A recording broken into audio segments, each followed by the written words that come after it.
5 ans après le début de la pandémie due au Covid-19, de nombreuses analyses sont publiées dans la presse pour rappeler les épreuves traversées par la société, la peur engendrée par le virus qui imposa une mise à distance physique, donc sociale,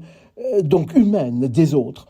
La manière contrastée de vivre le confinement, seuls ou en famille, dans des habitats exigus, spacieux. Les parents, le compagnon, la compagne, soudainement emmurés dans des établissements pour personnes âgées, parfois même isolés en chambre, fermés à la vie présentielle, à laquelle on crut pouvoir substituer une vie distancielle, tout à la fois pour protéger les plus âgés et pour s'en protéger. Il faut y ajouter ces visites reprises au compte-gouttes dans des conditions qui mutilèrent toute leur signification et ravivèrent les souffrances de ces résidents âgés, interdits de toute sortie, auxquels des recommandations torrentielles et vétilleuses refusèrent même de voir le visage de leurs proches à travers des masques transparents, en dépit des performances de filtration de ces masques. Et que dire de ces personnes décédées, enfouies dans des sacs en plastique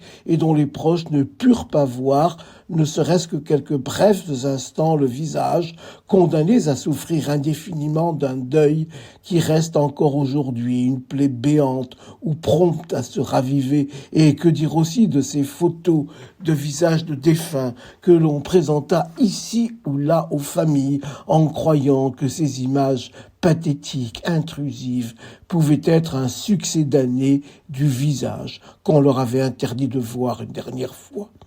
Mais l'essentiel, aujourd'hui, tient à la prise en compte des leçons qui doivent être tirées de la pandémie. Et parmi elles, une place particulière doit être réservée à ce que l'on pourrait appeler la vulnérabilité anthropologique de notre société, vulnérabilité issue du heurt entre l'utilitarisme, c'est-à-dire le plus grand bien pour le plus grand nombre, et la peur envahissante de mal faire qui noya, submergea une certaine idée de l'homme,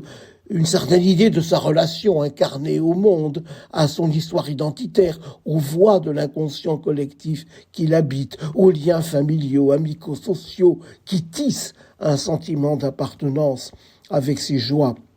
ses peines, ses devoirs. La vulnérabilité anthropologique prit ainsi la forme d'une réduction anthropologique de citoyens devenus des corps biologiques qu'il fallait protéger du virus en oubliant que la vie humaine ne procède pas que de sa dimension biologique. Pour que l'être humain puisse persévérer dans son être, il ne peut pas être réduit à un corps biologique, mais il faut qu'il puisse être aussi un corps vivant, une personne incluse dans une histoire et dans un réseau de relations et qui ne pouvait être amputé de ses dimensions psychologiques, sociales, spirituelles. Elles ne sont pas de simples ornements facultatifs de la vie, mais la condition de bien-être. Il faudrait tout faire pour qu'une nouvelle pandémie puisse concilier la prise de mesures de santé publique dont l'efficacité ne peut oublier la vulnérabilité anthropologique de l'être humain, de la société. Sans ce souci anthropologique dont quelques exemples seulement